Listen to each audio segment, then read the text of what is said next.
বুখারী শরীফের 1238 নম্বর হাদিস। আলা রাসূলুল্লাহ সাল্লাল্লাহু আলাইহি ওয়াসাল্লাম, নবীজি সাল্লাল্লাহু আলাইহি ওয়াসাল্লাম ইরশাদ করেছেন, মান মাতা ইশরিকু বিল্লাহি শাইআ দাখালান নার, যেই ব্যক্তি আল্লাহর সাথে অংশীদার সাব্যস্ত করবে ওই ব্যক্তি সোজাসুজি জাহান্নামে প্রবেশ করবে। কোথায় বলেন? জাহান্নামে প্রবেশ করবে। মাজারে গিয়ে কয়, বাবা তোমার কাছে চাই এবার সংসদের জন্য আমি যেতে পারি, এমপি হতে পারি। এটা কি করলো? শিরিক করলো। কি বলেন? ঠিক কি ঠিক না? সংসদে নেওয়ার মালিক, এমপি বানানোর মালিক কে? আল্লাহ। যারা বলে যে জনগণ, এমপি বানানোর মালিক না, জনগণ নয়। এরা আল্লাহকে বাদ দিয়ে যারা বলে নাকি জনগণের হাতে ক্ষমতা, জনগণ হচ্ছে ক্ষমতার মালিক, এরা এটা একটা শিরকি কথা। কি বলেন? ঠিক কি ঠিক না? তাহলে ক্ষমতা দেওয়ার মালিক কে? বলেন আল্লাহ। আরে ক্ষমতা দেওয়ার মালিক যদি জনগণ থাকতো, এদেশে অতীতে যত স্বৈরাচার গিয়েছে, পালিয়েছে, যাই হয়েছে না কেন, এভাবে তার ক্ষমতা ছাড়া লাগছে, তাহলে তারও জনগণ কম ছিল না? চাইলে তারও জনগণ তাকে ক্ষমতায় রাখতে পারতো। কি বলেন? ঠিক কি ঠিক না? কিন্তু আল্লাহ চান নাই, বিদায় হয় না। কিন্তু আফসোস লাগে, যুগে যুগে কত নাফরমান আসে আর যায়, কত শাস্তি হয়। কাউকে মামলা হামলা দিয়ে বছরের পর বছর জেলে দেওয়া হয়, কাউকে গুম করে খুন করা হয়, তারই আবার শাস্তিও হয়। কিন্তু ওই অতীতের অপকর্ম থেকে জালিমরা শিক্ষা নেয় না যে আমাকে এখান থেকে সোজা হয়ে ভবিষ্যতে ভালো হয়ে যেতে হবে। কি বলেন? ঠিক কি ঠিক না? জান্নাতে যাওয়ার প্রতিযোগিতা বাদ দিয়ে জাহান্নামে যাওয়ার প্রতিযোগিতা কেন করছে? নেক আমলের প্রতিযোগিতা বাদ দিয়ে গুনাহের প্রতিযোগিতা কেন করছে? এই পৃথিবীর মানুষ রব চাহি জিন্দেগি বাদ দিয়ে মন চাহি জিন্দেগি কেন কাটাচ্ছে? এই বিষয়গুলো কি আমার আপনার জানার প্রয়োজন আছে কি নাই? সবাই বলুন, আছে কি নাই? কেন মানুষ এই মাহফিলের আলোচনা থেকে এখন উদাসীন এলোমেলোভাবে ঘোরাফেরা করছে? কেন? এগুলো জানার প্রয়োজন আছে কি নাই? পৃথিবীর বুকে মানুষ যে গুনাহ করেছে, আমি এর মূল ও মৌলিক কারণের ক্ষেত্রে 3টা কারণ খুঁজে বের করেছি। কয়টা? 3টা। অর্থাৎ মানুষ 3টা কথা ভুলে গেছে, যার কারণে মানুষ রব চাহি জিন্দেগি বাদ দিয়ে মন চাহি জিন্দেগি কাটাচ্ছে। কি বলেন? ঠিক কি ঠিক না? কি সেই 3টা কথা? আপনাদের জানার ইচ্ছা আছে কিনা বলেন? সবাই জানার ইচ্ছা আছে না? 1 নম্বর, মানুষ যেই কথাটা ভুলে গিয়ে গুনাহের প্রতিযোগিতা করছে, সেই কথাটা হচ্ছে মানুষ এই পৃথিবীর বুকে আসার পূর্বে কোথায় ছিল, কোথায় মানুষের আসল বাড়ি, আসল ঠিকানা, এই কথাটা মানুষ ভুলে গেছে, যার কারণে মানুষ গুনাহ করছে। কি বলেন? ঠিক কি ঠিক?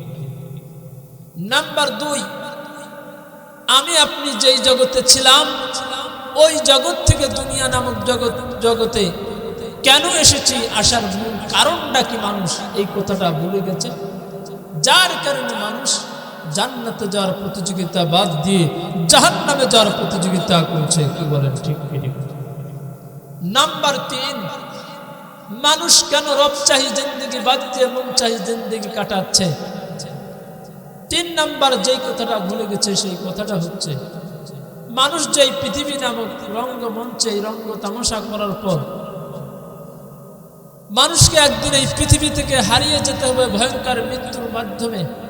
মানুষ এই ভয়ঙ্কর মৃত্যুর কথাটা ভুলে গেছে, যার কারণে মানুষ রব চাহি জিন্দেগি বাদ দিয়ে মন চাহি জিন্দেগি কাটাচ্ছে। কি বলেন? ঠিক কি ঠিক? মানুষের যদি এই 3টা কথা স্মরণ থাকতো, কোথায় ছিলাম, কোথায় এলাম, কেন এলাম, কোথায় যাব, কিসের মাধ্যমে যাব, আমার বিশ্বাস এই পৃথিবীর মানুষ গুনাহের প্রতিযোগিতা করতে পারতো না। এখনো মানুষ এই মাহফিলের জান্নাতের বাগিচায় এসে হাজিরা দিত, এভাবে চায়ের দোকানে, এভাবে দোকানপাটে, ওই দোকানের আড্ডাখানায়, ওই মেলায় যেভাবে ইচ্ছা সেভাবে সময় কাটাতে পারতো না। কি বলেন? ঠিক কি ঠিক না? তাহলে আপনারা আমার সাথে একটু কথা বলুন মেহেরবানি করে, আমরা কয়টা কথা ভুলে গেছি বলেন? সবাই বলেন কয়টা? 3টা কথা। আমার সাথে বলুন কি সেই 3টা কথা? মুখস্থ করবেন, দিলে বসাবেন। কোথায় ছিলাম বলেন? কোথায় ছিলাম? কোথায় এলাম? কেন এলাম? কোথায় যাব? মনে থাকবে তো? বলেন তো কি বললাম? কোথায় এলাম, কেন এলাম, কোথায় যাব? মাশাআল্লাহ, সবার মুখস্থ হয়েছে না? এগুলো দিলে বসান, খালি আওয়াজ শুনলে হবে না, দিলে বসাতে হবে কথাগুলো। আল্লাহ তাআলা এই কথাগুলো আমারও বসার তৌফিক দান করে, আপনাদের দিলেও যেন বসে সেই তৌফিক দান করেন। সকলেই বলেন আমিন। আমার প্রিয় ভাই, আমি আপনি পৃথিবীর জগতে আসার পূর্বে কোথায় ছিলাম, এই বিষয়টা জানার প্রয়োজন আছে কি নাই? এই বিষয়টা জানার পূর্বে আমি আপনাদেরকে ছোট্ট একটা প্রশ্ন করছি, আশা করি সবাই উত্তর দিতে পারবেন। এরপরেই আমি কোথায় ছিলাম আমরা এদিকে ফিরে যাব। বলেন তো দেখি, আমাদের আদি পিতার নাম কি? আদি মাতার নাম কি? মাত্র একজনই জানেন, বাকি বাদ কেউ জানেন না। তাহলে কথা বলছেন না কেন? সবাই বলেন আদি পিতার নাম কি? সবার মুখ খোলেন, আদি পিতার নাম কি? আমাদের আদি মাতার নাম কি? মা আলাইহিস সালাম। মাশাআল্লাহ, এই বিষয়টা মাথায় রাখেন। আমার প্রিয় ভাইরা, এখন আসুন কোরআনকে যদি প্রশ্ন করেন, ও কোরআন, এই পৃথিবীর বুকে মানুষ আল্লাহকে ভুলে রব চাহি জিন্দেগি বাদ দিয়ে মন চাহি জিন্দেগি কাটাচ্ছে, নেক আমলের প্রতিযোগিতা বাদ দিয়ে গুনাহের প্রতিযোগিতা করছে, জান্নাতে যাওয়ার প্রতিযোগিতা বাদ দিয়ে জাহান্নামে যাওয়ার প্রতিযোগিতা করছে। তিনটা কথা নাকি ভুলে গিয়েছে, তার মধ্যে একটা কথা হচ্ছে মানুষ এই পৃথিবীর জগতে আসার পূর্বে কোথায় ছিল, এই কথাটা মানুষ ভুলে গেছে, যার কারণে মানুষ গুনাহ করছে।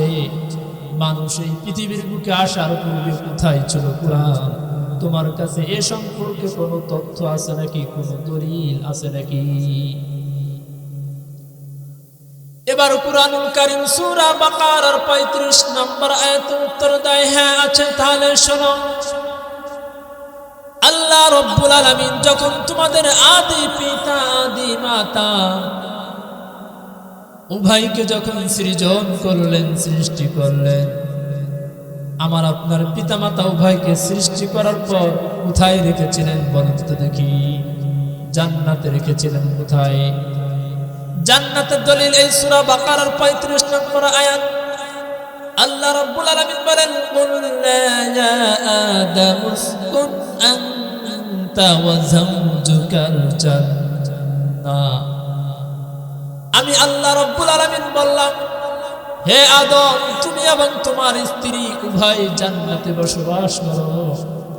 এই কথা বলার পর আমার আপনার পিতামাতা জান্নাতে বসবাস আরম্ভ করলেন।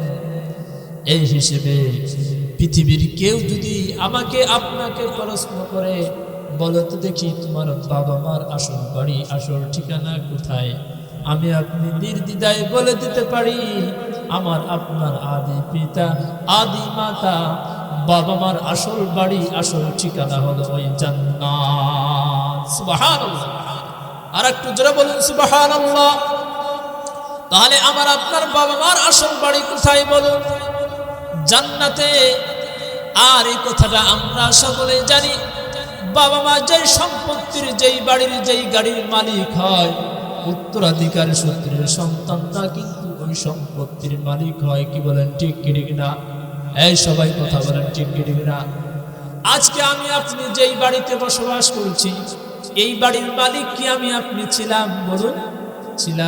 ছিলাম না, বরং উত্তরাধিকার সূত্রে পেয়েছি। আজকে বাবার জায়গা দিয়ে জায়গার মালিক, বাবার বাড়ি দিয়ে বাড়ির মালিক, বাবার গাড়ি দিয়ে গাড়িওয়ালার মালিক, বাবার সম্পত্তি দিয়ে সম্পত্তিওয়ালার মালিক। কি বলেন, ঠিক কি ঠিক না? আমার প্রিয় ভাইরা, এই হিসেবে আমি আপনি বলতে পারি, তাহলে এই পৃথিবী নামক জগৎ ত্যাগের পরে আমি আপনি কোথায় থাকবো?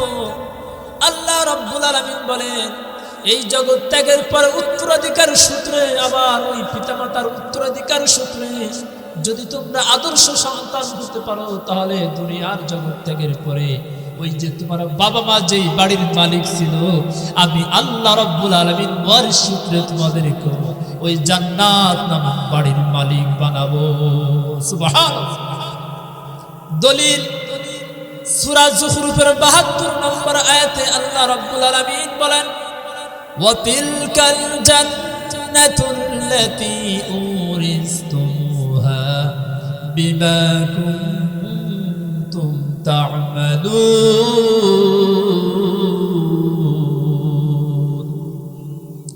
হাশরের ময়দানে বলা হবে তোমাদের আমলের কারণেই জান্নাতের উত্তরাধিকারী করানো হলো। তাহলে বলেন কিয়ামতের ময়দানে আল্লাহ রাব্বুল আলামিন কিসের গুণের কারণে জান্নাতের মালিক বানাবেন বলেন? নেক আমলের কারণে নাকি গুনাহের প্রতিযোগিতা করার কারণে? বলেন। নেক আমলের প্রতিযোগিতা করার কারণে, মন চাহি জিন্দেগি কাটানোর কারণে, নাকি রব চাহি জিন্দেগি কাটানোর কারণে? বলেন। রব চাহি জিন্দেগি কাটানোর কারণে। এই জান্নাতের মাহফিল থেকে ওই চায়ের দোকানে ওই বাজারে আড্ডা দিলে নাকি জান্নাতের বাগিচায় আসলে? বলেন। জান্নাতের বাগিচায় আসলে। আমার প্রিয় ভাইরা, তবে শর্ত হলো ওই পিতামাতার আসল বাড়ি আসল গাড়ি ওই জান্নাতের মালিক হতে হলে ওই পিতামাতার ভায়া হয়ে যেই বিশ্বনবীজি সাল্লাল্লাহু আলাইহি সাল্লাম দুনিয়াতে যেই মিশন নিয়ে এসেছেন, ইসলাম নিয়ে এসেছেন, ওই ইসলাম যদি আমি আপনার ব্যক্তিগত জীবনে, পারিবারিক জীবনে, সামাজিক জীবনে আমি আমার জীবনটাকে আদর্শ ইসলামী ফ্যামিলি হিসেবে গড়ে তুলতে পারি এবং ইসলামের আলোকে তুলতে পারি, তাহলেই ওই আদি পিতা আদি মাতা কিয়ামতের ময়দানে আমাকে আপনাকে তার সন্তান বলে স্বীকৃতি দিবেন। সন্তান বলে যদি কোনো সন্তানকে পিতামাতা স্বীকৃতি না দেয় তাহলে কিন্তু ওয়ারিশ সূত্রে তার ওই সম্পত্তির মালিক হওয়া যায় না। কি বলেন? ঠিক কিনা? এই ক্ষেত্রে যদি ওই পিতামাতা আমার আপনাকে সন্তান বলে স্বীকৃতি না দেন তাহলে কিন্তু জান্নাতের মালিক হওয়া যাবে? হ্যাঁ, সবাই বলেন যাবে? যাবে না।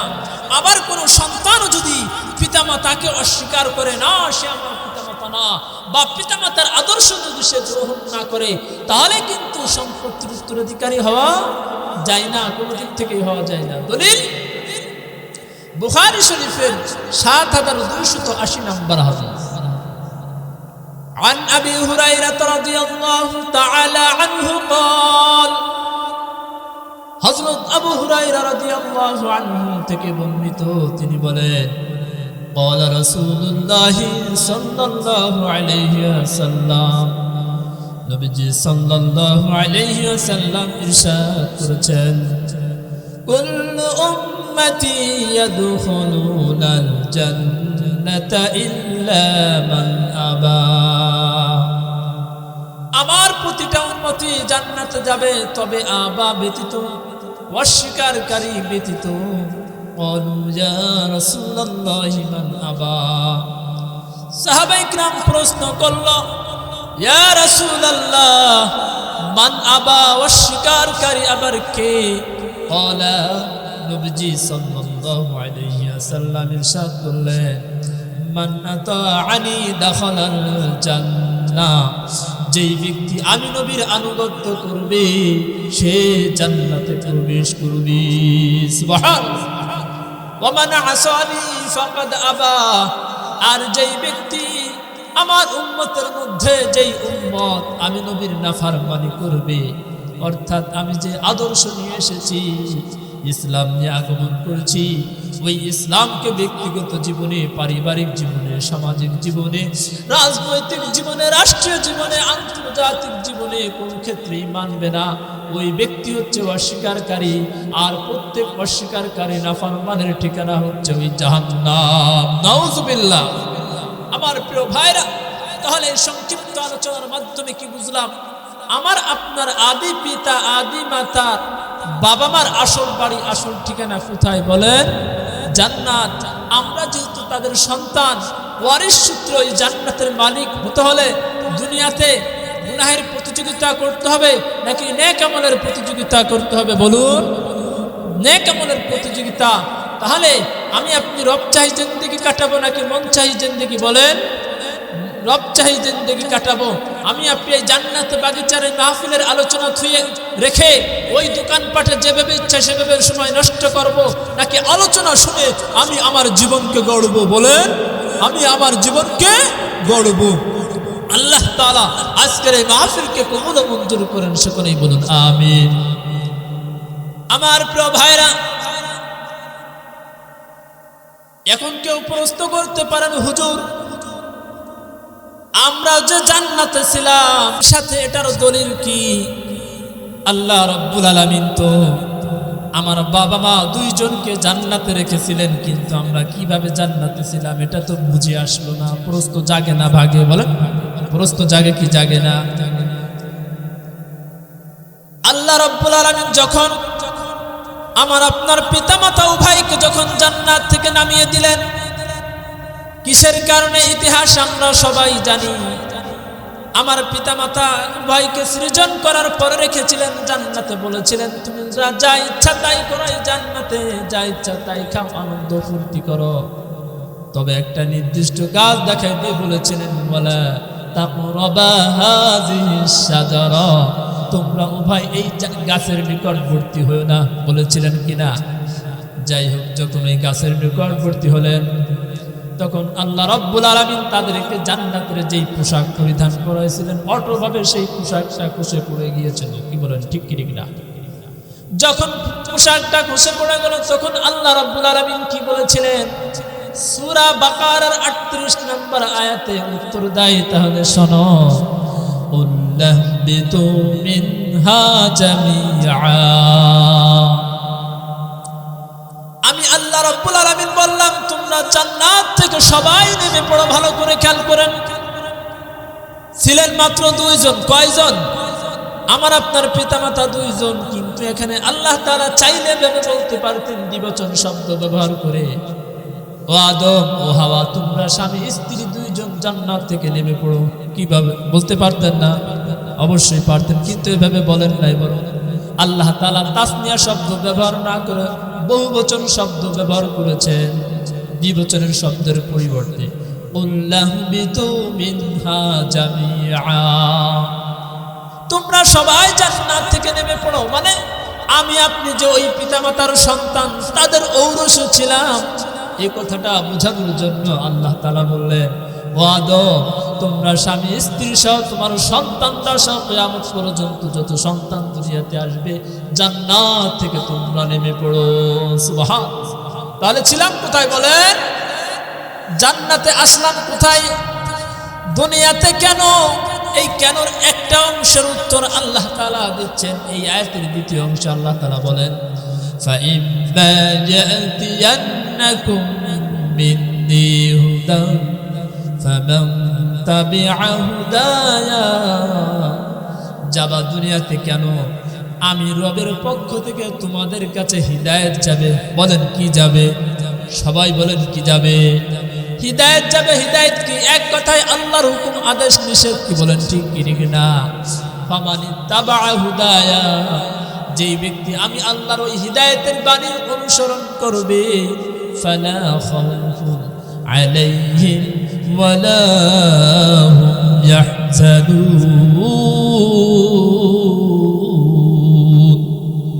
আমি আল্লাহ রাব্বুল আলামিন তোমাদেরকে যে জান্নাত থেকে দুনিয়াতে পাঠালাম হিদায়াতের বাণী অনুসরণ করার কারণে, আমি আল্লাহ আমি রবের রব চাহি জিন্দেগি কাটানোর কারণে, গুনাহের প্রতিযোগিতা বাদ দিয়ে, ওই দোকানপাটে আড্ডা বাদ দিয়ে জান্নাতের বাগিচায় আসার কারণে, নেক আমল প্রতিযোগিতা করার কারণে আমি আল্লাহ যেই জান্নাত থেকে তোমাদেরকে দুনিয়াতে পাঠালাম আবার তোমাদেরকে ওই জান্নাত দান করব। সুবহানাল্লাহ। আরো জোরে বলেন সুবহানাল্লাহ। ফালা খাউফুন আলাইহিম ওয়ালা হুম ইয়াহজানুন, যেই জান্নাতে কোনো ভয় নাই, যেই জান্নাতে কোনো দুঃখ নাই, কোনো চিন্তা নাই, কোনো পেরেশান নাই, টেনশন নাই। কি আছে? আপনারা আমার সাথে বলেন, শুধু শান্তি আর শান্তি। বলেন, শুধু শান্তি আর শান্তি। শুধু, সবাই বলেন, শুধু শান্তি আর শান্তি, শুধু শান্তি আর শান্তি। কতদিন পর্যন্ত? যেই শান্তির শুরু আছে কোনোদিন কি হবে না? শেষ হবে না। তাহলে আমার প্রিয় ভাইরা, মানুষ যে পৃথিবীর বুকে নেক আমলের প্রতিযোগিতা বাদ দিয়ে গুনাহের প্রতিযোগিতা করছে, কেন করছে? মূল ও মৌলিক কারণের ক্ষেত্রে বলে এসেছিলাম, মানুষ তিনটা কথা ভুলে গেছে। কয়টা কথা বলেন? সবাই বলেন কয়টা কথা? তিনটা কথা। এক নম্বর যেই কথাটা ভুলে গেছে সেটাই হচ্ছে মানুষ এই পৃথিবীর বুকে আসার পূর্বে কোথায় ছিল, মানুষের আসল বাড়ি কোথায়, আসল ঠিকানা কোথায়, এই কথাটা মানুষ ভুলে গেছে, যার কারণে মানুষ গুনাহের প্রতিযোগিতা করছে। কি বলেন, ঠিক কি না? আমার আপনার আসল বাড়ি এই ফরিদপুরে। বলেন, আমার আপনার বাড়ি কি এই বাংলাদেশ? না, এটা ক্ষণিকের জন্য। আমার আপনার বাড়ি বিশাল অট্টালিকা নয়, আমার আপনার বাড়ি আমেরিকা নয়, চীন, কোন পাকিস্তানে নয়। আমার আপনার আসল বাড়ি, আসল ঠিকানা হচ্ছে ওই জান্নাত। কি বলেন ঠিক কি ঠিক না? আমার প্রিয় ভাইরা, এখন আবার কেউ প্রশ্ন করতে পারেন, হুজুর বুঝলাম আমরা ছিলাম জান্নাতে, ওই বাবা মার সাথে আসলাম দুনিয়াতে, কেন আসলাম? এর আরো কিছু উত্তর চাই। আল্লাহ তাআলা জান্নাত থেকে দুনিয়াতে কেন পাঠালেন আর একটু ভালো করে বুঝিয়ে বলুন তো দেখি। কোরআনকে যদি বলেন, ও কোরআনের সম্পর্কে তোমার কাছে কি তথ্য আছে বলো তো দেখি। এবার কোরআনুল কারীম সূরা জারিয়াতের 56 নম্বর আয়াতে উত্তর দেয়, তাহলে শোনো, ওয়ামা খালাকুতুল জিন্না ওয়াল ইনসা ইল্লা লিয়াবুদুন। এই পৃথিবীর বুকে আমি জিন এবং মানুষ জাতি, এই দুইটা জাতিকে সৃজন করেছি একমাত্র আমি আল্লাহ ইবাদত করার জন্য। তাহলে বলুন তো দেখি, মানুষ এবং জিন জাতিকে সৃষ্টি করেছেন আল্লাহ রাব্বুল আলামিন কিসের জন্য? বলেন, আল্লাহ তাআলার ইবাদত করার জন্য, নাকি এই দোকানে আড্ডা দেওয়ার জন্য? আমার কথা বলেন, দোকানে আড্ডা দেওয়ার জন্য, মানুষের গীবত করার জন্য, নাকি রবের ইবাদত করার জন্য? মানুষ একজন আরেকজনকে খুন করবে এই কাজের জন্য পাঠাইছেন, নাকি আল্লাহর ইবাদত করার জন্য? এক প্রতিবেশী আর এক প্রতিবেশীর জমি দখল করবে জাল দলিল বানিয়ে, এই কাজের জন্যই কি আল্লাহ তাআলা মানুষকে দুনিয়াতে পাঠাইছেন, নাকি আল্লাহ তাআলার ইবাদত করার জন্য? সবাই বলেন কিসের জন্য? আল্লাহ তাআলার ইবাদত করার জন্য। আপনাদেরকে উদাহরণ দিলে বুঝবেন। বলেন তো দেখি, এই মাইকগুলোকে লাগানো হয়েছে কিসের জন্য? আওয়াজ দেওয়ার জন্য। মাইকের কাজ কি? আওয়াজ দেওয়া। এই যে মাদ্রাসা মারকাজুল ফিকিল ইসলামী মারকাজুল আবরার মডেল মাদ্রাসা, এখানে ছাত্র ভর্তি করা হয় কিসের জন্য? বলেন, লেখাপড়া করার জন্য। একজন আদর্শ ছাত্রের কি লেখাপড়া করা? কি বলেন ঠিক কি ঠিক না? শিক্ষক নিযুক্ত করা হয় কিসের জন্য? পাঠদানের জন্য। একজন আদর্শ শিক্ষকের গুণ হচ্ছে ছাত্রদেরকে সুন্দরভাবে গড়ে তোলা। কি বলেন ঠিক কি ঠিক না? যাকে যেই কাজের জন্য নিযুক্ত করা হয় সেটাই হলো তার গুণ। বলেন, যাকে যেই কাজের জন্য নিযুক্ত করা হয়, বলেন, যাকে যেই কাজের জন্য নিযুক্ত করা হয় সেটাই হলো তার গুণ। আল্লাহ রাব্বুল আলামিন মানুষকে যেই কাজের জন্য পৃথিবীর বুকে পাঠাইছেন, ওই কাজ করাটাই হলো মানুষের আসল গুণ। কি বলেন ঠিক ঠিক না? মানুষের এমন একটা গুণ অর্জন করতে হবে যেই গুণ কোনো বিড়ালের মধ্যে নাই, কোনো শ্রীকালের মধ্যে নাই, পৃথিবীর অন্য কোনো মাখলুকের মধ্যে নাই। সেটাই হলো মানুষের গুণ। আর সেই কথাটা বলতে গেলে হালাল অনুযায়ী জীবনযাপন করা, হারাম থেকে বেঁচে চলা। এক কথায় মন চাহি জিন্দেগি বাদ দিয়ে রব চাহি জিন্দেগি কাটানো। কি বলেন ঠিক কি ঠিক না? আমার প্রিয় ভাইরা, এখন আবার কেউ প্রশ্ন করতে পারেন, হুজুর বুঝলাম এই পৃথিবীর বুকে আসার পূর্বে আমরা সবাই ছিলাম জান্নাতে। কোথায় বলেন? এই সবাই বলেন কোথায় ছিলাম? জান্নাতে ছিলাম। জান্নাত থেকে আসলাম কোথায় বলেন? দুনিয়াতে কেন আসছি? রবের ইবাদত করার জন্য। ইবাদত করাটাই হলো মানুষের আসল গুণ। কি বলেন ঠিক কি ঠিক না? এখন প্রশ্ন জাগে, হুজুর ইবাদত করব কিসের উপর ভিত্তি করে? প্রশ্ন জাগে না ভাগে? বলেন, প্রশ্ন জাগে কি জাগে না? এই ইবাদত করবো, কি ইবাদত করবো? প্রশ্ন জাগে না? বলেন, ইবাদত করব 5টা জিনিসকে কেন্দ্র করে। কয়টা? সবারই মুখ খুলতে হবে। কয়টা? আলসে কোম্পানির ম্যানেজার হওয়া যাবে না। কয়টা? 5টা।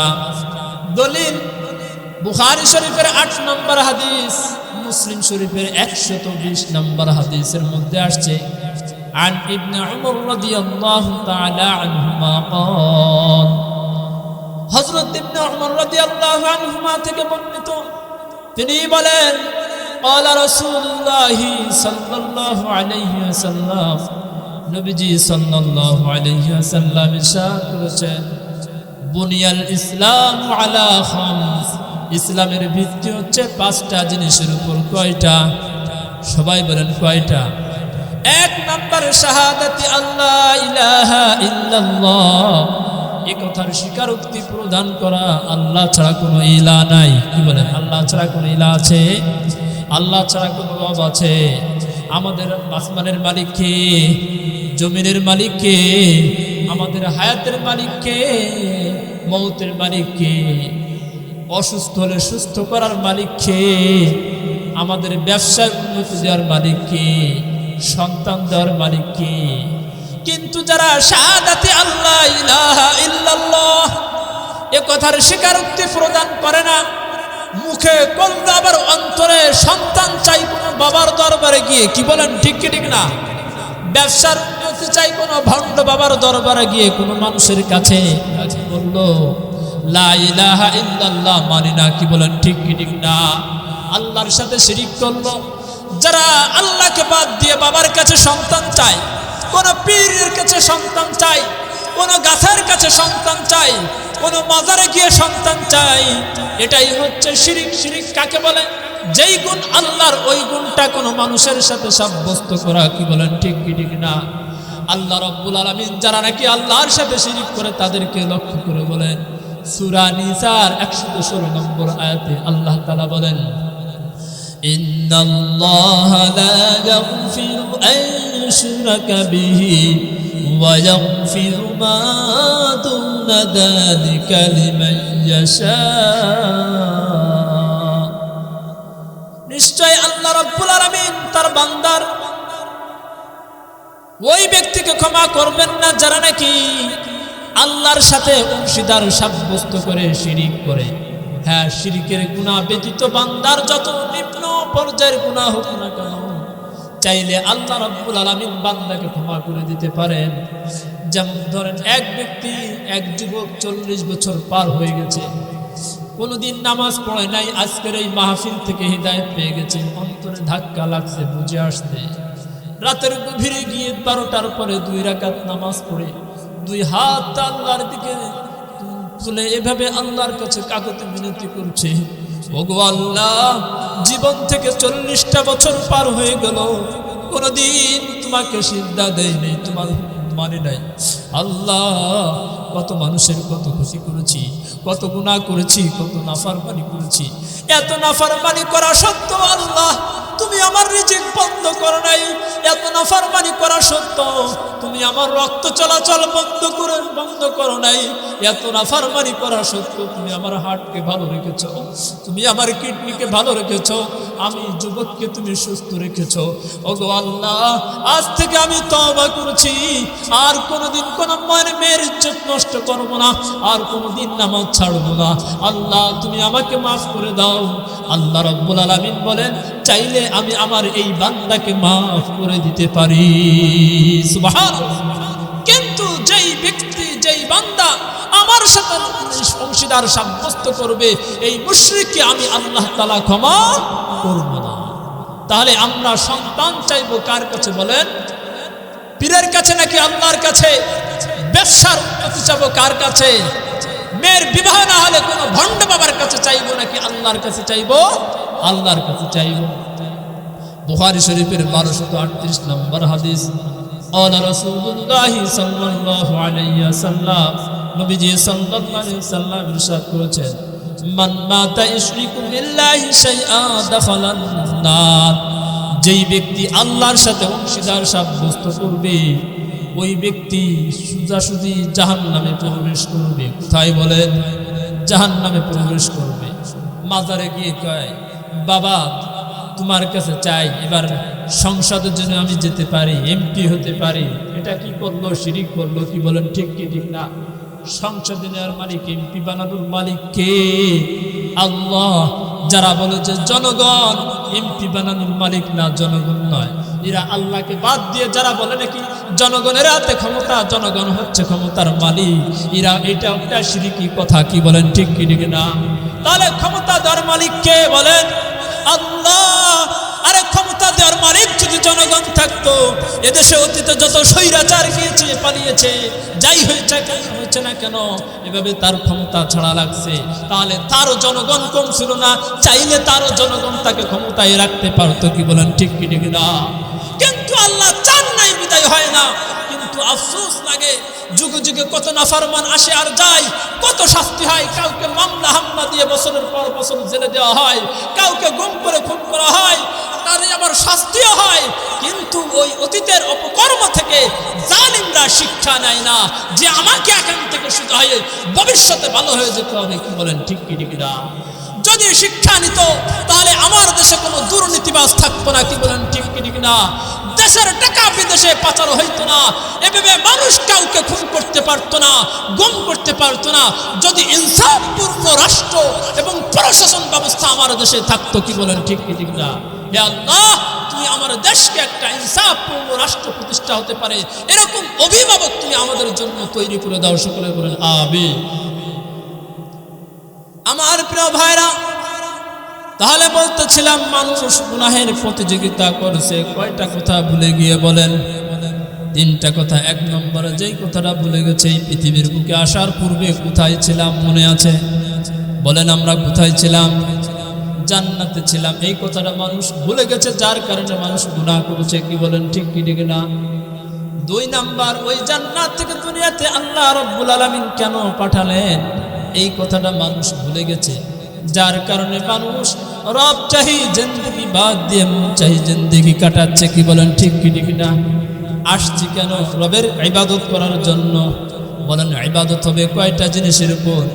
5টা। 1 নম্বরে শাহাদাতি আল্লাহ ইলাহা ইল্লাল্লাহ, এই কথার স্বীকারোক্তি প্রদান করা আল্লাহ ছাড়া কোনো ইলাহ নাই। ওয়া আন্না মুহাম্মাদার রাসূলুল্লাহ, এবং এই কথার স্বীকারোক্তি প্রদান করা জনাবে মহানবী মুহাম্মদুর রাসূলুল্লাহ সাল্লাল্লাহু আলাইহি সাল্লাম আল্লাহ তাআলার বান্দা এবং শেষ রাসূল। কি বলেন ঠিক কি ঠিক না? বলেন আমার নবীর পরে কোন নবী আছে? তাহলে গোলাম আহমদ কাদিয়ানী নামক যে নবী দাবি করে, এরা স্পষ্ট কোনো সন্দেহ ছাড়াই, এরা কোনো দলিল উপস্থাপন ছাড়াই এরা ভণ্ড, এরা কাফের। কি বলেন ঠিক কি ঠিক না?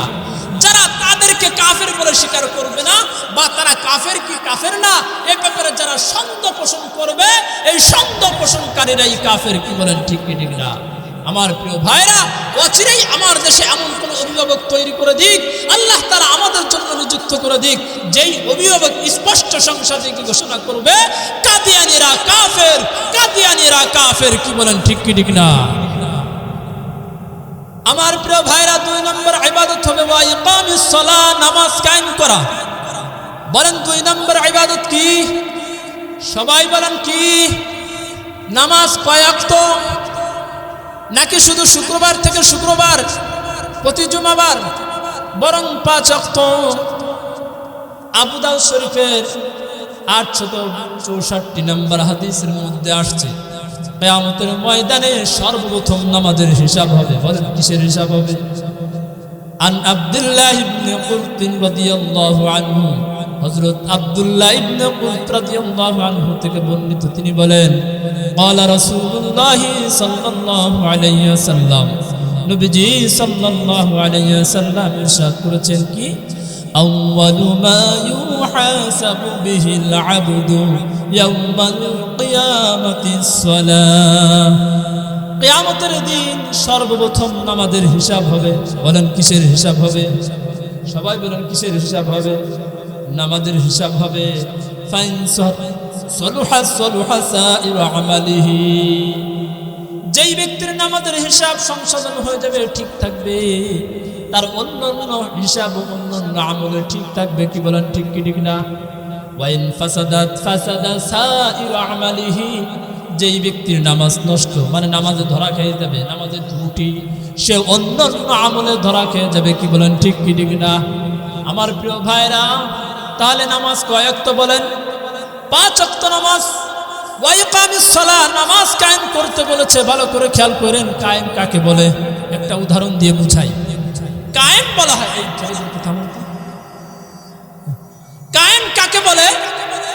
কায়েম বলা হয় এই যে আমি আপনি সতর ঢাকার জন্য কেউ প্যান্ট পরেছেন, কেউ লুঙ্গি পরেছেন, কেউ পাজামা পরেছেন। বলেন, নারীরা তাদের পোশাক পরে, এরকম আছেন? এই বলেন না কেন? এটা হচ্ছে অবিচ্ছেদ্য অংশ, অর্থাৎ এটা কায়েম, সবসময় আমার জরুরি। কি বলেন, ঠিক কি ঠিক না? এটা যদি শরীরে না থাকে তাহলে মানুষ তাকে কি বলে? বলে পাগল। যে উলঙ্গ হয়ে রাস্তাঘাটে ঘোরাফেরা করে, কি বলেন, ঠিক কি ঠিক না? কেন? তার শরীরে পোশাক কি নাই? কায়েম নাই, অবিচ্ছেদ্য অংশ হিসেবে কি নাই? প্রতিষ্ঠিত নাই। কায়েম বলা হয়। কায়েম কাকে বলে? কায়েম রাষ্ট্রের সর্বোচ্চ প্রধানমন্ত্রী থেকে শুরু করে নিয়ে রাষ্ট্রের সর্বনিম্ন স্তরের প্রত্যেকটা নাগরিক, মুসলিম যারা আছে, সাবালক বয়স্ক প্রাপ্ত, রাষ্ট্রীয়ভাবে এদের রাষ্ট্রীয়ভাবে বাধ্যতামূলক করা হবে। এদের উপর নামাজ বাধ্যতামূলক 5 ওয়াক্ত আদায় করা লাগবে। এটাকেই বলা হয় কায়েম। কি বলেন, ঠিক কি ঠিক না? আর যারা রাষ্ট্রের অভিভাবক হবে তারা যদি নামাজি না হয়, তাদের দ্বারা নামাজ কায়েম করা কি সম্ভব? এই কথা বলেন, সম্ভব? সম্ভব। আমার প্রিয় ভাইরা, এই দেশে যদি নামাজ কায়েম থাকতো, একটা রাষ্ট্রীয় পর্যায়ের একজন সাধারণ পিয়নের পর্যায়ে যদি নিয়োগ দেওয়া হতো, আমার বিশ্বাস মানুষ ওই বেনামাজি হলে তাকে এভাবে ওই সাধারণ পিয়ন পর্যায়ে তাকে চাকরিতে নিয়োগ দেওয়া হতো না। কি বলে, ঠিক কি? আফসোস লাগে, একটা মসজিদের ইমাম নিতে গেলে 300-400 সাধারণত, বা কোনো মসজিদে 50 জন 100 জনের ইমামতি করবে, নেতৃত্ব দিবে। তাই এই ইমাম নিবার গেলে তাকে কত পরীক্ষা নিরীক্ষা করা হয়। ইমামের দাড়ি ছোট না বড়, ইমামের দাড়ি আছে কিনা, মোষ আছে কিনা, ইমামের বউ পর্দায় থাকে কিনা, আরে ইমাম সুদের সাথে লেনদেন আছে কিনা, সুদের সাথে জড়িত আছে কিনা, ইমাম সাহেব ঘুষ খায় কিনা, এগুলো আমরা দেখি না। অথচ রাষ্ট্রের একজন গুরুত্বপূর্ণ দায়িত্বে একজনকে নিয়োগ করা হবে, সেই ক্ষেত্রে কোনো বাজ বিচার নাই। আমার বিশ্বাস রাষ্ট্রীয় পর্যায়ে যদি নামাজ কায়েম থাকতো, আর যদি কোনো বেনামাজি এসে ভোট চাইতো, আমার বিশ্বাস কোনো বেনামাজিকে এই জাতি ভোট দিত না। কি বলেন, ঠিক কি ঠিক না? এই কি বলেন, কোনো পাগল যদি এসে ভোট চায় তাকে দেবেন? মঞ্চে এসে বসলো, আগামীতে যদি হতে পারি তাহলে এদি ভ্যান দেবো, টান দেবো, আমার মার্কা হলো বোতল মার্কা। বোতল তো দেখাই যাচ্ছে। কি বলেন, ঠিক কি ঠিক না? পাগলকে যেরকম গ্রান্ট করবে না, কোনো বেনামাজিকে এই জাতি কি করতো না, সমর্থন করতো না। আল্লাহ তাআলা আমাদের সহিহ দান করেন। আমিন। আমার প্রিয় ভাইরা, 3 নম্বর পয়েন্ট হচ্ছে মানুষ কেন গুনাহের প্রতিযোগিতা করছে? মানুষ মৃত্যুকে ভুলে গেছে। কি বলেন, ঠিক কি ঠিক না? মরা লাগবে কি লাগবে না? দেখে মৃত্যুটা কেমন জিনিস। তিরমিজি শরীফের 978 নম্বর হাদিস, নবীজি সাল্লাল্লাহু আলাইহি সাল্লাম যখন মুমূর্ষু অবস্থায় ছিলেন, যখন তার কষ্ট হচ্ছিল, পাশে একটা পানির পাত্র ছিল, এইভাবে আঙ্গুলগুলো নখগুলো ঢুকাই দিয়েছে। দেওয়ার পরে এভাবে যদি আমি এই আঙ্গুলগুলো বের করি, আঙ্গুলের মাথায় ফুটা ফুটায় পানি আসবে কি আসবে না? হ্যাঁ বলেন, আসবে কি আসবে না? এবার তিনি এভাবে চেহারার উপর মাসিহ করছেন আর বলতেছেন, আপনারা আমার সাথে বলেন, আল্লাহুম্মা আইন্নি আলা সাকারাতিল মাউত। হে আল্লাহ, তুমি আমাকে মৃত্যুর যন্ত্রণার ক্ষেত্রে সাহায্য করো। এই কথাটা কে বলেছেন? বিশ্ব নবী সাল্লাল্লাহু আলাইহি সাল্লাম বলেছেন। আরে যার আগে পরের সমস্ত গুনাহ মাফ, তার মুখ দিয়ে যদি এই কথাটা বের হয়, মুমূর্ষু যখন তিনি চলে যাচ্ছিলেন মুমূর্ষু অবস্থায়, আমার আপনার কি অবস্থা হবে আমি আপনি কি একটু ভেবে দেখেছি? মানুষ যদি এই মৃত্যুর কথা স্মরণ রাখতো, আমার বিশ্বাস মানুষ গুনাহের প্রতিযোগিতা করতে পারত না। কি বলেন, ঠিক কি ঠিক না? আমার প্রিয় ভাইরা, জেহেন থেকে সরে গেছে। বলেছিলাম ইবাদত হবে 5টা জিনিসের উপরে। 1 নম্বরে শাহাদাত, 2 নম্বরে নামাজ কায়েম করা। কি বলেন, ঠিক কি ঠিক না? 3 নম্বরে যাকাত আদায় করা, 4র্থ নম্বরে হজ, 5ম নম্বরে রমজান মাসের রোজা। সামনে রোজা আসছে। আমার প্রিয় ভাইরা, যাই হোক, ওই 3টা বিষয় ছুটে গেছিল, এই জন্য টানলাম। এবার আসেন, মানুষকে একদিন এই পৃথিবী নামক জগৎ থেকে মৃত্যুর মাধ্যমে বিদায় নিতে হবে। হবে কি হবে না? মৃত্যুর পরে কোথায় যাব বলেন? গোরস্থানে, কবরে যাব। কি বলেন, ঠিক কি ঠিক না? আমার প্রিয় ভাইরা, কবর কেমন ভয়ঙ্কর জিনিস দেখুন। তিরমিজি শরীফের 2308 নম্বর হাদিসের মধ্যে আসছে, একদিন উসমান রাদিয়াল্লাহু আনহু কবর দেখে এত পরিমাণ কান্না করেছেন, তার দাড়ি মুবারক ভিজে গিয়েছিল। এবার তার গোলাম জিজ্ঞেস করলো, ওহে মনিব, জান্নাত জাহান্নামের আলোচনা যখন আপনার সামনে করা হয়, আপনি এত পরিমাণ কান্না করেন না, যেই পরিমাণ কান্না করেন কবর দেখলের কারণটা কি? উসমান রাদিয়াল্লাহু আনহু উত্তর দিলেন, ও হানি শোনো, ইন্নাল কবর আউয়ালু মানাজিলিল আখিরাহ, নিশ্চয়ই কবর হচ্ছে আখিরাতের প্রথম ঘাঁটি। ফাইন নাজা মিনহু ফামা বা'দাহু আইসারু মিনহু, যেই ব্যক্তি কবর থেকে নাজাত পাবে, মুক্তি পেয়ে যাবে, তার পরবর্তী ঘাঁটিগুলো সহজ হয়ে যাবে। দেখবেন বিদেশে যখন যায়, বিদেশে যাওয়ার আগে ইমিগ্রেশন কাউন্টারে তার জরুরি কাগজপত্রগুলো চেক করা হয়, কি বলেন ঠিক কি ঠিক না? যদি তার কাগজগুলো ঠিক থাকে তাহলে ফ্লাইট দেওয়া হয়, যার অনুমতি দেওয়া হয়, নচেত দেওয়া হয় না। ঠিক তদ্রূপ আখিরাতের ইমিগ্রেশন কাউন্টার, আখিরাতের প্রথম ঘাঁটি হলো ওই কবর, মৃত্যুর পরে, কি বলেন ঠিক কি ঠিক না? কবরে যাওয়ার পর যদি আমার দুনিয়ার জিন্দেগিটা যদি ভালো থাকে, দুনিয়ার অনেক আমলের প্রতিযোগিতা থাকে, এক কথায় মন চাই জিন্দেগি বাদ দিয়ে যদি রব চাই জিন্দেগি কাটাতে পারি, কোথায় ছিলাম, কোথায় এলাম, কেন এলাম, কোথায় যাব, এই কথাগুলো স্মরণ রেখে যদি কালিমা, নামাজ, রোজা, হজ, যাকাত, এই 5টা ইবাদত সঠিকভাবে করতে পারে, তাহলে ওই আখিরাতের প্রথম ইমিগ্রেশন কাউন্টার কবরেও আল্লাহ রাব্বুল আলামিন আমাকে আপনাকে মুক্তি দিলে পরবর্তী ঘাটিগুলো জান্নাত পর্যন্ত আমার আপনার জন্য সহজ হয়ে যাবে। সুবহানাল্লাহ। ওয়া ইল্লাম ইয়ানজু মিনহু ফামা বা'দাহু আশাদ্দু মিনহু, আর হানি শোনো, কেউ যদি কবরে ধরা খেয়ে যায়, তার পরবর্তী ঘাটিগুলো অনেক কঠিন হয়ে যাবে, সে পরবর্তী ঘাটিগুলো থেকে মুক্তি পাবে না। এই জন্য কবর দেখলে আমার বড় ভয় হয়। ও আমার ফরিদপুরবাসী, কোন সাহাবী, যেই সাহাবী ব্যাপারে আল্লাহ তাআলা জান্নাত গ্যারান্টি দিয়েছেন, 10 জন সাহাবীর ব্যাপারে দুনিয়া থাকাকালীন জান্নাত তাদের জন্য ঘোষণা করেছেন, তার মধ্যে একজন হচ্ছেন হযরত উসমান রাদিয়াল্লাহু আনহু। তিনি যদি কবর দেখলে এত পরিমাণ কান্না করেন, তাহলে আমি আপনি কেন ওই মৃত্যুকে ভুলিয়া, ওই কবরকে ভুলিয়া, হালাল হারামের মাঝে পার্থক্য না করে যা ইচ্ছা তাই খাচ্ছি, যা ইচ্ছা তাই করছি, নামাজ রোজা বাদ দিয়ে? কোন সার্টিফিকেট আমার আপনার কাছে আছে? কোন সার্টিফিকেট আছে বলেন? বলেন আছে?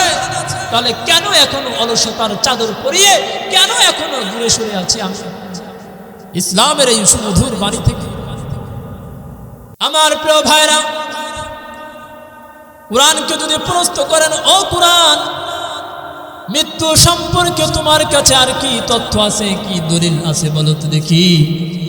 এবার কুরআনুল কারীম সূরা আরাফের 19 নম্বর আয়াতে উত্তর দেয়। এই সূরাটা হচ্ছে 50 নম্বর সূরা, 26 নম্বর পারার 18 নম্বর পৃষ্ঠা, 4 নম্বর লাইনে কুরআন বলে, তাহলে শোনো, ওয়াজাআত সাকরাতুল মাউতি বিল হাক্কি যালিকা মা কুনতা মিনহু তাহিন, মৃত্যুর যন্ত্রণা যথাযথ আসবে, যেই মৃত্যু থেকে তুমি পলায়ন করতে চাও। আমার প্রিয় ভাইরা, মৃত্যু যখন আসবে তখন এই পৃথিবীর মানুষের বুঝে আসবে যে আখিরাত কি জিনিস, কিন্তু মৃত্যুর সময় আখিরাতের গুরুত্ব দিয়ে মূল্যায়ন করে তখন কোনো কাজ হবে না, যদি আমি আপনি হায়াতের জিন্দেগিতে ওই আখিরাতকে মূল্য না দেই। কি বলেন ঠিক কি ঠিক না? যদি আখিরাতকে প্রাধান্য না দেই। আমার প্রিয় ভাইরা, মৃত্যুর কথা একটু ভাবুন, স্মরণ করুন। বুখারী শরীফের 4462 নম্বর হাদিসের মধ্যে আসছে, যখন নবীজি সাল্লাল্লাহু আলাইহি সাল্লামের মৃত্যুর সময় কষ্ট হচ্ছিল, এই অবস্থা দেখে তার কলিজার টুকরা ফাতিমা রাদিয়াল্লাহু আনহা বলছিলেন, হাই আমার পিতার কি কষ্ট হচ্ছে। আনাস রাদিয়াল্লাহু আনহু বর্ণনা, নবীজি সাল্লাল্লাহু আলাইহি সাল্লাম বলেন, লা কারবা আলা আবিকি বাদাল ইয়াউম, ও ফাতিমা, আজকের পরে তোমার পিতার আর কোনো কষ্ট থাকবে না। ইন্নাহু قد حضر من أبيك ما ليس بتارك منه أحدا الوفاة يوم القيامة। আর ফাতেমা শোনো, তোমার পিতার নিকট এমন জিনিস উপস্থিত হয়েছে যা কিয়ামত পর্যন্ত ধনী হোক, গরিব হোক, উঁচু হোক, নিচু হোক, শ্রেণী বর্ণ নির্বিশেষে কাউকে ছাড় দিবে না। কি বলেন ঠিক কি ঠিক না? মৃত্যু কাউকে ছাড় দিবে? দিয়েছে অতীতে? এই কথা বলেন, দিয়েছে না? আজরাইল আলাইহিস সালাম পুলিশের ভয় দেখাইছে, ওরে আল্লাহ, চার পাঁচটি প্রোটোকল দিয়ে রাখছে, সেনাবাহিনী র্যাব কোনো কিছুর অভাব নাই, কিন্তু ওই আজরাইলদের ভাবে গুলি দেখাইয়া বাইবেলে দারুণ চলে গেছে, এরকম হয়েছে? আমার প্রিয় ভাইরা, মৃত্যু যখন আসবে নির্দিষ্ট সময়, তখন এক বিন্দু সামনে অগ্রসর করা হবে না, পিছনে নেওয়া হবে না। দলিল সূরা আরাফের 34 নম্বর আয়াত। এই সূরাটা হচ্ছে 7 নম্বর সূরা, 8 নম্বর পারার 13 নম্বর পৃষ্ঠা 7 নম্বর লাইনে আল্লাহ রাব্বুল আলামিন বলেন, ওয়ালিকুল্লি উম্মাতিন আজাল। এই পৃথিবীর প্রতিটা সম্প্রদায়ের জন্য, প্রতিটা মানুষের জন্য একটা সময় নির্দিষ্ট সময় রয়েছে। ফাইদা জাআ আজালুহুম, যখন সেই সময় চলে আসবে, মৃত্যুর সময়, লা ইস্তাখিরুনা সাআতাও ওয়া লা ইস্তাকদিমুন, ওই সময় থেকে এক বিন্দু পিছনে নেওয়া হবে না, সামনে অগ্রসর করা হবে না। ঠিক আপনার মৃত্যু, আপনার মৃত্যু যেখানে লেখা আছে, ওইখানে নির্দিষ্ট সময় মৃত্যু হবে। আমার প্রিয় ভাইরা, কোরআনকে যদি প্রশ্ন করেন, ও কোরআন, মৃত্যু সম্পর্কে তোমার কাছে আর কি তথ্য আছে বলো তো দেখি। এবার কুরআনুল কারীম সূরা আলে ইমরানের 185 নম্বর আয়াতে উত্তর দেয়। এই সূরাটা হচ্ছে 3 নম্বর সূরা, 4 নম্বর পারা, 13 নম্বর পৃষ্ঠা, 9 নম্বর লাইনে কুরআন বলে, তাহলে শোনো, কুল্লু নাফসিন যায়িকাতুল মাউত, এই পৃথিবীর প্রতিটা প্রাণী মৃত্যুশীল। وإنما توفون أجوركم يوم القيامة, আর কিয়ামতের দিন প্রত্যেককে তার বদলা প্রাপ্ত পরিপূর্ণতাকে বুঝিয়ে দেওয়া হবে। কারা দুনিয়াতে নেক আমলের প্রতিযোগিতা করেছিল আর কারা গুনাহের প্রতিযোগিতা করেছে, সব কিছু আল্লাহ তাআলা পূর্ণাঙ্গভাবে বুঝিয়ে দিবে। ফামান যুহজিহা আনিন নার, যাকে নাকি জাহান্নাম থেকে দূরে রেখে, ওয়া উদখিলাল জান্নাহ, জান্নাতে প্রবেশ করানো হবে, ফাকাদ ফাজ, ওই ব্যক্তি হবে সফলকাম। ওয়ামাল হায়াতুদ দুনিয়া ইল্লা মাতাউল গুরুর, আর কোথায় ছিলাম, কোথায় এলাম, কেন এলাম, কোথায় যাব, কিসের মাধ্যমে যাব, এই কথাগুলো ভুলিয়া যারা দুনিয়াতে মন চাই জিন্দেগি কাটাচ্ছে, যেভাবে ইচ্ছা সেভাবে সময় নষ্ট করছে, এক কথায় নেক আমলের প্রতিযোগিতা বাদ দিয়ে গুনাহের প্রতিযোগিতা করছে। ধর্মারও খাও নাও, দুনিয়াটা মস্ত বড়, মনে রাখো, ওয়ামাল হায়াতুদ দুনিয়া ইল্লা মাতাউল গুরুর, এই পৃথিবীটা ধোঁকার জায়গা ছাড়া আর কিছুই নয়। কি বলেন, ঠিক কি ঠিক না? আমি আপনি মরার পরে দেখবেন, আমার বাড়িও আমার সঙ্গে যাবে না, আমার গাড়িও যাবে না, আমার রাজনৈতিক করেছিলাম সারা জীবন, আমার কর্মীরা আমার সাথে যাবে না, আমি কর্মী হলে আমার নেতাও আমার সঙ্গে যাবে না, এভাবে আমি অফিসার হলে আমার অফিসের কেউ আমার সঙ্গপাঠী হবে না, এভাবে আমার সঙ্গের সাথী হবে না, আমি এভাবে স্বামী হলে আমার স্ত্রী আমার সঙ্গের সাথী হবে না, আমার কলিজার টুকরা সন্তানরা কেউ কিন্তু আমার সঙ্গের সাথী হবে না। কি বলেন, ঠিক? আমার প্রিয় ভাইরা, এর জন্য সবসময় একটু ভাবি, কোথায় ছিলাম, কোথায় এলাম, কেন এলাম, কোথায় যাব, কিসের মাধ্যমে যাব। মানুষ যদি এই কথাগুলো ভাবত, তাহলে বিশ্বাস মানুষ গুনাহের প্রতিযোগিতা করতে পারত। আমার প্রিয় ভাইরা, দুনিয়াতে তো একসময় ছিলাম না, আসছি, আমার আপনার অস্তিত্ব ছিল একসময়, বলেন ছিল না, আসছি। একদিন মৃত্যুর মাধ্যমে দুনিয়ার জীবনটা শেষ হয়ে যাবে, যাবে কি যাবে না বলেন? অবশ্যই যাবে। আমি আপনি যাইতে চাই আর না চাই, আল্লাহ ঠিক সময় আমাকে আপনাকে নিয়ে যাবে। কি বলেন, ঠিক কি ঠিক না? কিন্তু আখিরাতের জীবনটা এমন একটা জীবন, ওই আখিরাতের জীবনের শুরু আছে তো কোনোদিন শেষ হবে না। মৃত্যু নামক যেই জিনিসটা আছে, আল্লাহ রাব্বুল আলামিন ফুলসিরাতের রাস্তার উপরে জবেহ করে দিবেন। দলিল বুখারী শরীফের 6545 নম্বর হাদিস, عن أبي هريرة رضي الله تعالى عنه قال, হযরত আবু হুরায়রা রাদিয়াল্লাহু আনহু থেকে বর্ণিত, তিনি বলেন, قال رسول الله صلى الله عليه وسلم, নবীজি সাল্লাল্লাহু আলাইহি ওয়াসাল্লাম ইরশাদ করেছেন, ইউতা বিল মাউত ইয়াউমাল কিয়ামাতি ফায়ুকফু আলাস সিরাত, মৃত্যুকে কিয়ামতের দিন ফুলসিরাতের রাস্তার উপর উপস্থিত করা হবে। ভালো করে খেয়াল করেন। ফায়াকালু ইয়া আহলাল জান্নাহ, এরপরে আল্লাহ রাব্বুল আলামিন ঘোষণা দিবেন, ও জান্নাতবাসীরা, ফায়াত্তালিউনা ফারিহিন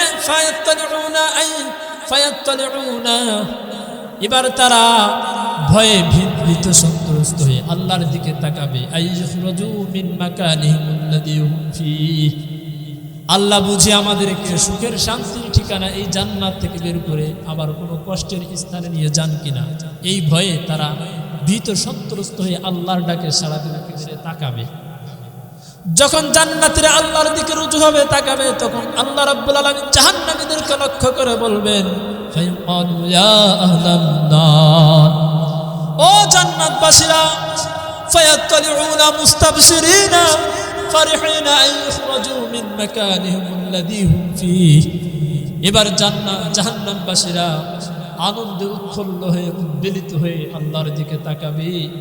এই বুঝি আমাদের রবের দয়া হয়েছে, আমাদেরকে জাহান্নাম থেকে বের করে শান্তির স্থান কোথাও নিয়ে যাবেন, হয়তোবা আমাদেরকেও হয়তোবা জান্নাত দান করবেন। খেয়াল করেন, জান্নাতবাসীরা আল্লাহর ডেকে সারাদিন উঁকি মেরে তাকিয়ে আছে আল্লাহর দিকে, আবার জাহান্নামবাসীরা আল্লাহর ডেকে সারাদিন উঁকি মেরে আল্লাহর দিকে তাকিয়ে আছে। দুই গ্রুপই আছে, জান্নাতবাসী, জাহান্নামবাসী।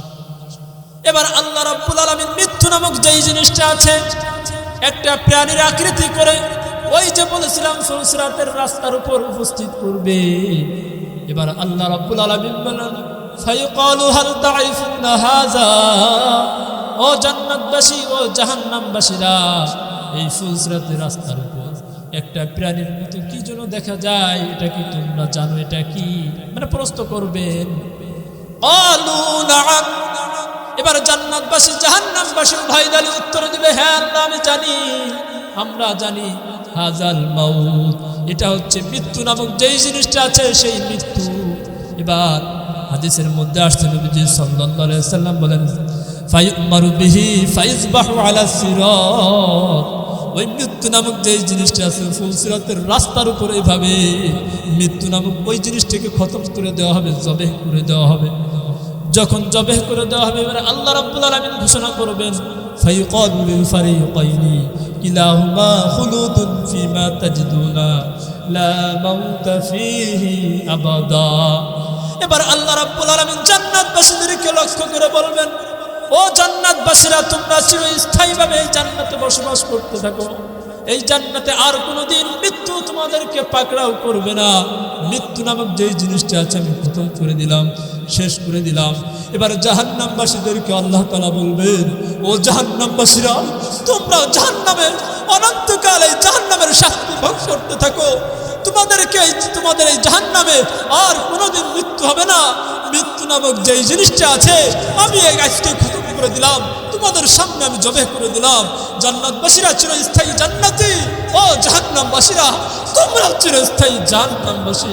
আমার প্রিয় ভাইরা, তাহলে আমি যেই কথা বলতেছিলাম, মানুষ যদি ওই তিনটা কথা স্মরণ রাখতো, কোথায় ছিলাম, কোথায় এলাম, কেন এলাম, কোথায় যাব, এই কথাগুলো স্মরণ রেখে নেক আমলের প্রতিযোগিতা করত, এবং এখনো যদি আমরা তওবা করে নেক আমলের প্রতিযোগিতা করি, ইনশাআল্লাহ আল্লাহ চাহে তো আমাকে আপনাকে ওই চিরস্থায়ী জান্নাত দান করবেন। সকলেই বলেন আমিন। আল্লাহ তাআলা আমাদের সবাইকে জাহান্নাম থেকে মুক্ত রেখে যেন আমরা জান্নাতে যেতে পারি, রবচাহি জিন্দেগি কাটাতে পারি, সেই তৌফিক দান করুন। সকলে বলেন আমিন। আমার প্রিয় ভাইরা, সর্বশেষ আমি একটা মৃত্যুর স্মৃতিচারণ করছি। আল্লাহ রাব্বুল আলামিন কোরআন পাকে বান্দাকে ডেকে ডেকে বলে, কি বলেন জানেন? কাইফা তাকফুরুনা বিল্লাহি ওয়া কুনতুম আমওয়াতা, ও আমার বান্দারা, তোমরা কিভাবে আমি আল্লাহর সাথে কি করো? তাকফুরুনা বিল্লাহ, নাফরমানি করো, আমাকে অস্বীকার করো। হ্যাঁ, আরে তোমরা তো মৃত্যু ছিলে, ফাহিয়াকুম, আমি তোমাদেরকে জীবিত করেছি। কি বলেন, ঠিক কি ঠিক না?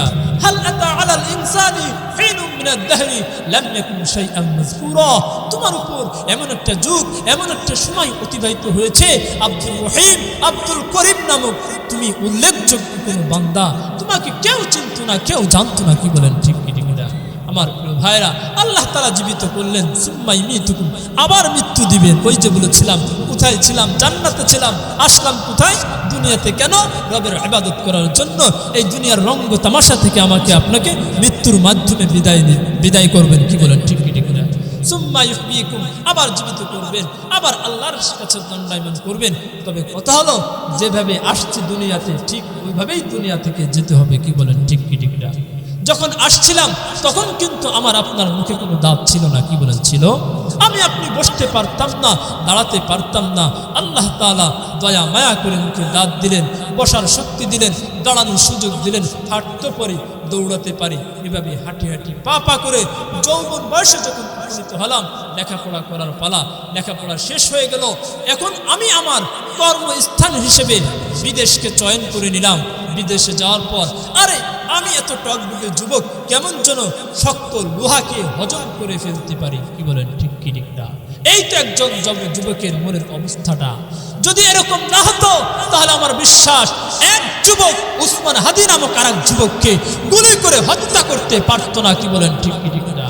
আমার প্রিয় ভাইরা, বিদেশে থাকার পর কিছুদিন পরে দেখা যায় কানের উপরের দিকে মাথার এভাবে চুলগুলো সাদা হয়ে যাচ্ছে, অর্থাৎ মৃত্যুকালের মুয়াজ্জিন বিলাল যেন আজান দিয়ে দিয়েছে, ওহে যুবক তোমার এখন যৌবনের বাহাদুরি আস্তে আস্তে ঘনিয়ে আসছে, তুমি এখন মৃত্যুর মুয়াজ্জিন, আমি আজান দিচ্ছি, তুমি এখন মৃত্যুর জন্য প্রস্তুতি গ্রহণ করো। কি বলেন ঠিক কি ঠিক না? বিদেশ থাকার সাহস হারিয়ে ফেলছে, শরীরটা নড়বড় হয়ে গেছে, দুর্বল হয়ে গেছে। এখন বিদেশ থেকে দেশে আসছে, আসার পরে এখন লাঠি তার নিত্যদিনের সাথী, লাঠি ছাড়া সে চলতে পারে না। একদিন এই লাঠি ভর দিয়ে ওই ফরিদপুর শহরের দিকে যাচ্ছিল, রাস্তার এক কিনারা দিয়ে যাওয়ার সময় প্রতিমধ্যে এক যুবকের সাথে সাক্ষাৎ। সেই যুবক দূর থেকে ওই বৃদ্ধকে দেখে বলে, ওহে বৃদ্ধ, তোমাকে দেখে যে মনে হচ্ছে এই রাস্তায় কি যেন হারিয়েছি। এবার ওই বুড়ো ওই যৌবন কালের কথা স্মরণ করে উত্তর দেয়, আর যুবক ওর নাতি, এই রাস্তায় আমি আমার যৌবন কালকে হারিয়েছি। এবার এই যুবক কি উত্তর দেয়, আরে বুড়ো, তোমার এই জং ধরা যৌবন আর কোনোদিন জং ধরে ফিরে আসবে না। কি বলেন ঠিক কি ঠিক না? আমার প্রিয় ভাইরা, কিছুদিন পরে ওই বাজারে যাওয়ার শক্তি হারিয়ে ফেলছে, এখন বাড়ির মধ্যে সীমাবদ্ধ হয়ে গেছে। একবার ঘরে যায়, বের হয়, এভাবে চলছে। কিছুদিন পরে ঘর থেকে বের হতে পারে না, খাটের উপর শুয়ে থাকে, নামে ঘরের ভিতরে ডুডুর ডুডুর করে। এইভাবে কিছুদিন পরে দেখা যায় খাটের মধ্যে শুধুমাত্র সীমাবদ্ধ হয়ে গেছে। আত্মীয় স্বজনেরা যেভাবে শোয়ায় রাখে ঠিক ওভাবেই তাকে শুয়ে থাকতে হয়। শুইতে শুইতে পিঠে ঠোস পড়ে গেছে। তার সন্তানেরা এই ঠোস, এই ঘা ভালো করার জন্য কত দামি মলম এনে দেয়, কত দামি দামি, কত বড় বড় ডাক্তার দেখায়, কিন্তু কোনো ঔষধে কোনো কাজ হয় না। এভাবে চলতে চলতে কিছুদিন পর দেখা যায় আমার প্রিয় ভাইরা, তার এই পায়ের আঙ্গুলের মাথার দিক থেকে উপরের দিকে আস্তে আস্তে নিস্তেজ হয়ে আসছে, ঠান্ডা হয়ে আসছে। আমার প্রিয় ভাইরা, শুধু বুকের কাছে দুকিনিটা বাকি আছে। পাশে বসে তার প্রিয়তমা স্ত্রী এভাবে সূরা ইয়াসিন পড়ছে, সন্তানেরা এভাবে কালিমা শরীফের তালকিন দিচ্ছে, আর পাশ থেকে আত্মীয় স্বজনেরা কি যেন তাকে বলতে চায়, কিন্তু তার মুখ দিয়ে আত্মীয় স্বজনের কাছে বলতে চায়, কিন্তু তার মুখ দিয়ে তো কোনো ভাষা বের হয় না, শুধু দু চোখ দিয়ে অশ্রু ঝরছে, শুধু বুকের কাছে দুকিনিটা বাকি আছে। হঠাৎ করে দেখা যায় তার বুকের কাছে দুকিনিটা বন্ধ হয়ে যায়। তার প্রিয়তমা স্ত্রী বলে, ওগো আমার স্বামী, তুমি শেষ কথাটুকু বলে গেলে না। এভাবে তার কলিজার টুকরা সন্তান বলে, ওগো বাবা, তুমি চলে যাচ্ছ, শেষ কথাটুকু আমার সাথে বলে গেলে না। যাই হোক প্রিয় ভাইরা, হুজুর এসেছে, আমিও কথা সংক্ষেপ করে দিচ্ছি।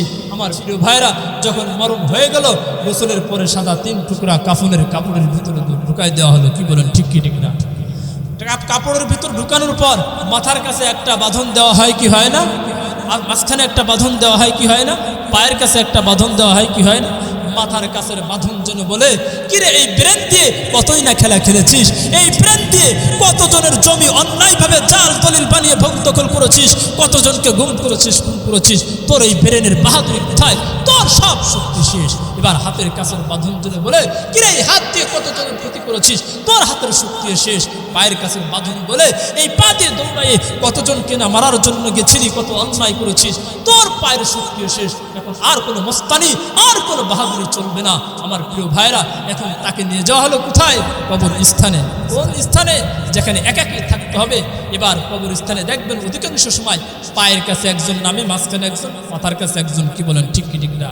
এবার এই মৃত্যু ব্যক্তি ভাবতে থাকে পৃথিবীর সবই আমার পর, মাত্র এই তিনজন আমার আপন। একজন ছিল পায়ের কাছে তার বন্ধু, মাঝখানে তার ভাই, মাথার কাছে তার কলিজার টুকরা সন্তান। কিছুক্ষণ পরে পায়ের কাছের ব্যক্তি বন্ধু ও পায়ের বাঁধনটা খুলে দিয়ে উঠে চলে যায়। কি বলেন ঠিক না? মাঝখানের মনে করে আমার ভাই আমার সাথে থাকবে, ভাই কিছুক্ষণ পরে বাঁধনটা খুলে দিয়ে চলে যায়।